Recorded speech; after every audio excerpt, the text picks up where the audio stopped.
Helena had only just settled down with a cooling drink when a loud knock sounded at her front door. For a moment she considered ignoring it, but curiosity and a flicker of unease won out. She rose, crossed the hall and opened the door. Standing there were two police officers. One was a tall, dark-haired man in plain clothes. The other, a much shorter younger woman with blonde hair, wore the constable's uniform. Both officers produced their badges to identify themselves. "You must be Mrs. Green," the plain-clothed man began. Helena answered cautiously. "Yes." He introduced himself, his voice steady and professional. "Detective Inspector Simon West. This is Constable Melinda Booth. Do you mind if we come in?" His tone left little room for refusal. Helena stalled for a beat, hoping for more explanation on the doorstep. "We'll explain everything once we're inside, if that's all right." Inspector West was insistent, and seeing no way around it, Helena stepped back and allowed them through. She closed the door behind them with a deliberate breath, forcing herself to stay composed. "Please sit," she said, returning to her usual chair. She brought her mug to her lips.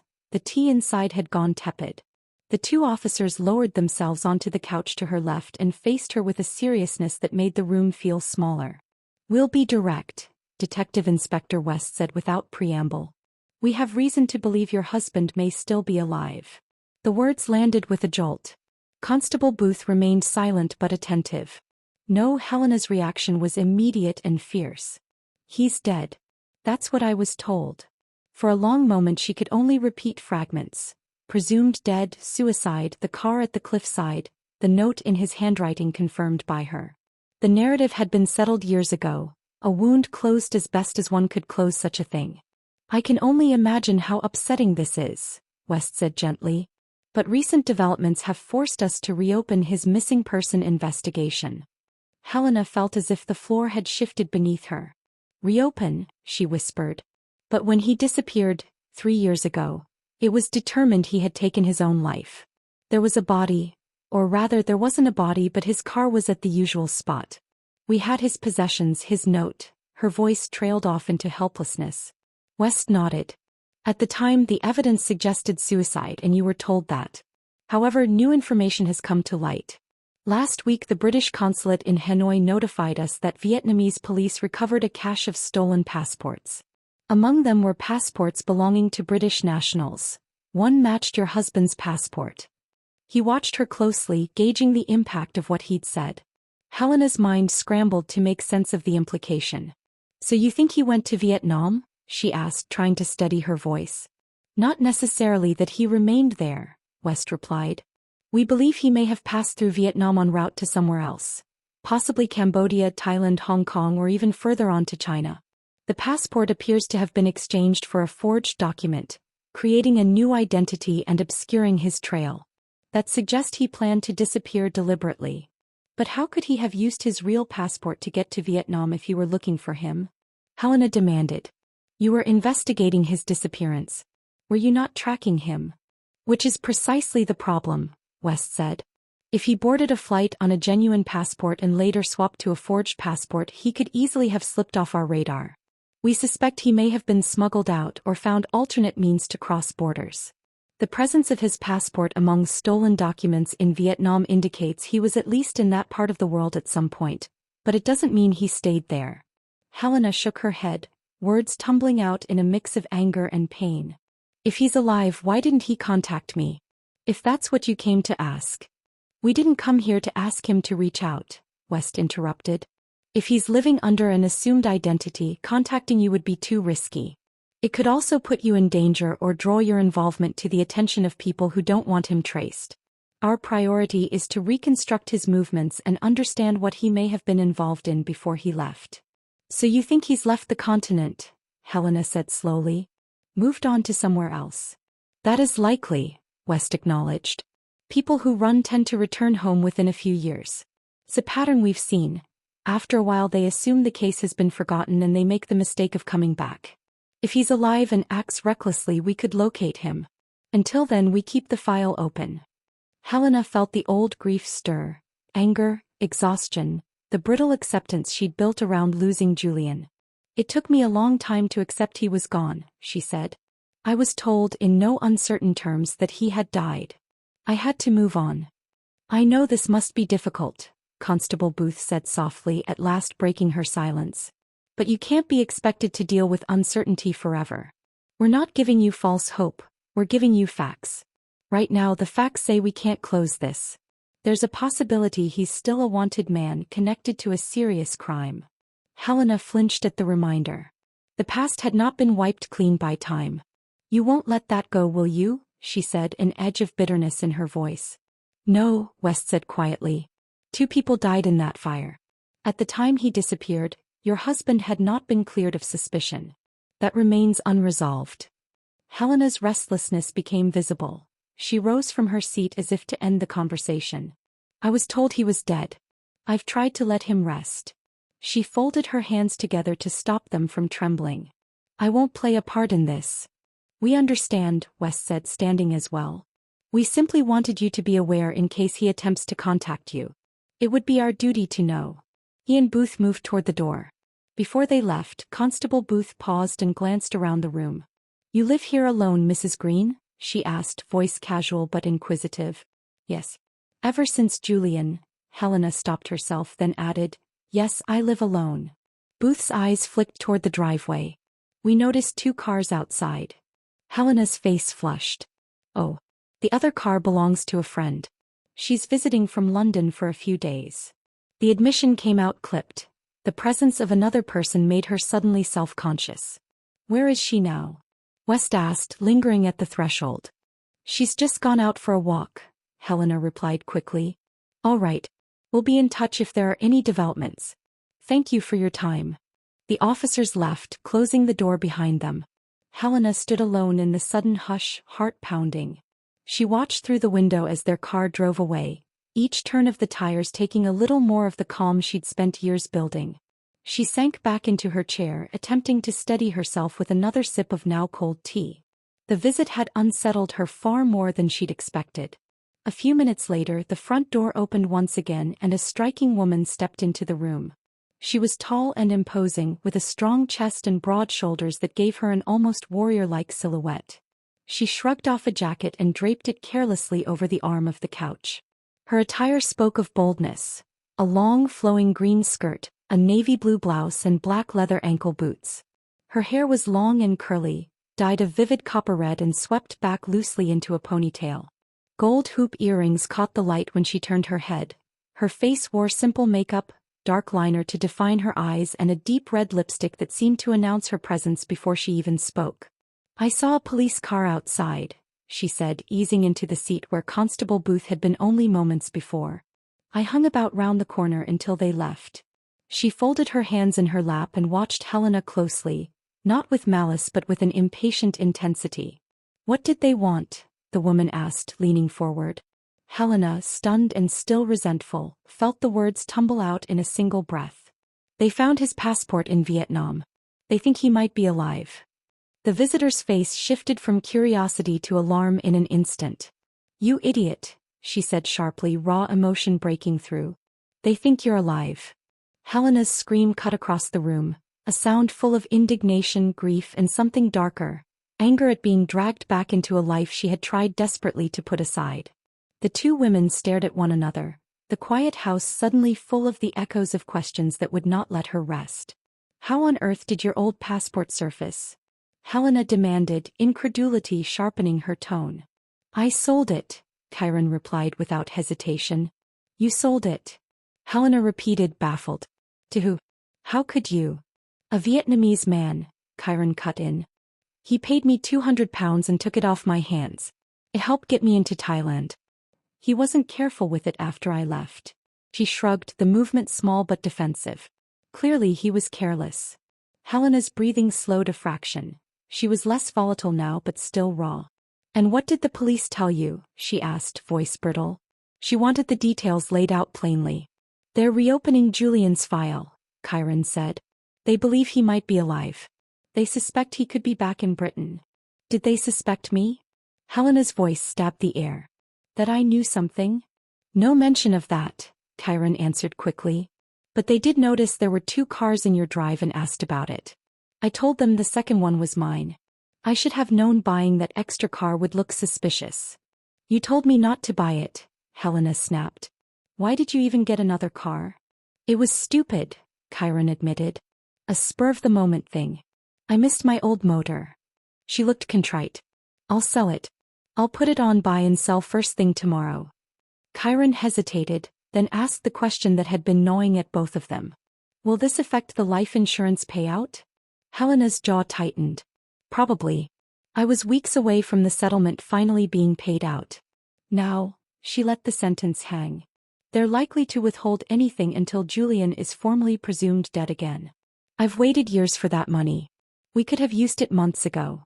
We could do with the extra cash now, Chiron muttered, her tone practical. Then she pushed onward. So what's the plan? Keep our heads down, Helena said. She folded her hands in her lap and forced calm into her voice. We wait and hope this blows over. That detective and his pretty assistant will come back. If they think there's something to chase, they will. But if we say nothing, if we avoid getting noticed, they'll find it hard to join up the dots.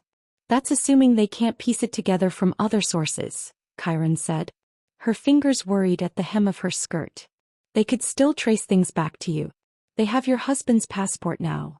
They won't find Julian, Helena said, but the certainty in her words sounded thin even to her. She forced a smile that did not reach her eyes. He's gone. That is the only thing I know. Chiron softened, then hardened again into that same busied pragmatism. You must never let them meet you. If the police meet Julian, if they meet someone who knows both of you, it would be disastrous. Sell the car, don't answer questions you don't need to answer. Keep your face out of their crosshairs. All right, Helena conceded. I'll advertise the car tomorrow. There was a pause, then Chiron pressed for the truth she had been avoiding. Tell me everything that happened in Thailand. From the beginning. Don't leave anything out. Helena exhaled, the old ache resurfacing with the weight of telling. She drew up the memory like a familiar, painful scar and traced it aloud. Julian disappeared to Asia for 2 years, she began. That was the plan, wasn't it? Lie low in Vietnam until the insurance paid out. Then he'd send for me. But it didn't stay like that. After I managed to reach Vietnam, what I planned to be a temporary stop, I met people who promised to help me cross to Thailand. I sold my passport to them. They gave me fake papers and got me across the border. Chiron listened intently, nodding at the parts she already knew and bristling at the fresh details. The plan fell apart, Helena continued. Once in Bangkok, I was taken to a backstreet clinic. The doctor spoke broken English. He said the best way to change my appearance so that no one would recognize me back in England was to make me a woman. He quoted a price. I paid double. He said the extra covers the best treatment and aftercare. You paid double? Chiron asked, incredulous. Yes. I wanted no complications. They pumped me with hormones. I had a breast augmentation within days and then more surgery after that. I was in and out of hospital. It was traumatizing. But they took care of me while I healed. Helena's hands clenched then relaxed. 4 months I recovered in a small flat on the city's edge. 2 Thai women checked on me, did my hair, taught me makeup and all of that. I tried to rebuild. You became Chiron then? Chiron's voice was low, not accusing, just confirming. Yes. Chiron. Helena said the name with a sorrowful finality.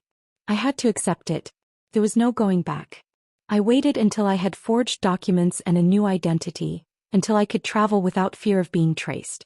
I stayed in Thailand a year. I even worked in a bridal shop. Ironic, isn't it? From construction sites to veil fittings. Chiron let out a short laugh that had no humor in it. You really went through with it. Helena shrugged. It was the only way to come home safely, she said bluntly. At least that's what I believed. I knew it would take time. I thought by the time I returned the trail would be cold. Julian's death accepted, the case closed. Chiron's voice hardened. You were supposed to stay put in Vietnam. Let the insurance pay out, then come back. You were supposed to lie low. I did, Helena said quickly. Things went wrong.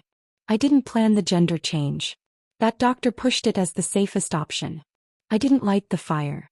I had nothing to do with that. I was there, yes, but not the one who started it. Chiron's accusation was immediate. But because you ran, because you changed everything, I'm here now. If they trace you, I'll be implicated. I'll be charged with aiding and abetting. Do you understand what that means for me? I was a grieving widow. Now I'm an accessory by association. I'm sorry, Helena said, meaning it and yet aware sorry was insufficient. I didn't expect any of this to end like it did. It was supposed to be a way out. You brought this on yourself, Chiron snapped. You chose to flee to alter your identity. There's no going back. The police are searching for Julian Green, Helena said sharply, bringing the conversation back to the present danger.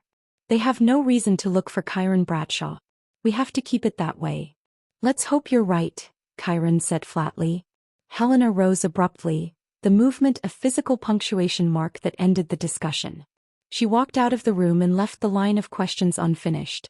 A few days later, Helena was out running errands. Chiron stayed behind to catch up on household tasks. Dressed down in a long brown skirt, a loose gray top and sandals, her hair piled into a messy bun, Chiron stood ironing when a firm knock sounded on the front door. She set the iron aside, smoothed her skirt with a trembling hand and opened the door. 2 police officers stood framed by the porch light. Detective Inspector Simon West, tall and composed in plain clothes. Constable Melinda Booth, younger and in uniform. Chiron felt her stomach tighten. "Hello," West said briskly. "We hope to speak to Helena. Is she at home?" "No, she's out," Chiron murmured, cheeks flaming. Her pulse kicked faster. She had not expected to have to deceive anyone so soon. "That's all right. We were told she had a friend staying." "You're staying with her?" West asked. Chiron nodded, trying to keep her voice steady as she offered an introduction. "I'm Chiron, Helena's friend from London." "Pleased to meet you," she added, keeping her tone light. Inside, panic churned. "We'd like to wait for Helena if you don't mind," Constable Booth said. "It's quite important." Chiron hesitated. The risk of letting 2 police officers wait in the house where Julian's wife and his possible new identity resided felt enormous. Yet refusing would be suspicious in itself. "All right," she said finally, stepping back to allow them in. They sat on the same couch where they had sat days before. The air between them was taut with the memory of that earlier visit. Detective West looked around, then fixed Chiron with a considerate but probing gaze. "You helping out with housework?" he asked, conversational yet careful. "Yes," Chiron replied, offering a nervous smile. "Helena has a lot on her plate. I'm just helping while I'm here." "If you're only a guest, that's very thoughtful," Booth observed. "Are you staying long?" "For a few more days," Chiron said. He tried to sound casual. The officer's questions were routine enough, but each one felt like a thread that might, if tugged, unravel the entire fabric of the lie. "Your name is Chiron?" West asked, pen poised as if ready to make a note. "Yes. Chiron Bradshaw," she answered.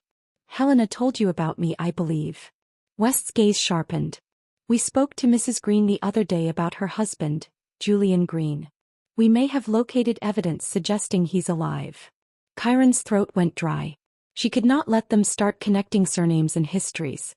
She forced a neutral expression and braced herself to deflect whatever came next. "A solid reason to believe he's still alive?" Constable Booth's words were measured, but the implication hung heavy. Chiron's face tightened. She fought to keep her composure, though a flush of unease crept up her neck. "Yes," Detective Inspector West said.